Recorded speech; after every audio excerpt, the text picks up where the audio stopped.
మాజీ MLA Tadipatri municipal chairman జేసీ ప్రభాకర్ రెడ్డికి big shock తగిలింది. ప్రముఖ సినీ నటి మాధవి లతపై అనుచిత వ్యాఖ్యలు చేసినందుకు సైబరాబాద్ సైబర్ క్రైమ్ పోలీసులు పలు సెక్షన్ల కింద కేసు నమోదు చేశారు. తాడిపత్రిలోని జేసీ పార్క్లో డిసెంబర్ 31న జేసీ ప్రభాకర్ రెడ్డి నూతన సంవత్సర వేడుకలు నిర్వహించారు. మహిళల కోసం ప్రత్యేకంగా ఆ ఈవెంట్ను కండక్ట్ చేశారు. ఈ క్రమంలోనే ఆ వేడుకలకు మహిళలు వెళ్లొద్దని, వారి రక్షణకు ఇబ్బందులు కలిగేలా అవకాశం ఉందంటూ మాధవి లత సోషల్ మీడియా వేదికగా ఓ వీడియోను విడుదల చేశారు. ఆ వీడియోపై స్పందించిన జేసీ ప్రభాకర్ రెడ్డి మాధవి లతపై అనుచిత వ్యాఖ్యలు చేశారు. ఈ వ్యాఖ్యలపై తీవ్ర భావోద్వేగానికి లోనైన మాధవి లత జేసీపై చర్యలు తీసుకోవాలంటూ జనవరి 21న సైబరాబాద్ పోలీసులను ఆశ్రయించారు. ఈ నేపథ్యంలోనే తాజాగా జేసీ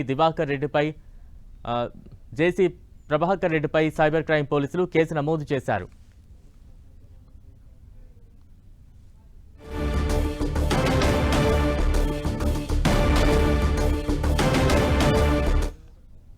జేసీ ప్రభాకర్ రెడ్డిపై సైబరాబాద్ పోలీసులు కేసు నమోదు చేశారు. సినీ నటి మాధవిపై అనుచిత వ్యాఖ్యలు చేసినందుకు ఈ కేసు నమోదైంది. ప్రస్తుతం దానికి సంబంధించిన అప్డేట్స్ చూస్తూ ఉన్నాం. జేసీ ప్రభాకర్ రెడ్డిపై పోలీసులకు ఫిర్యాదు చేశారు మాధవి లత.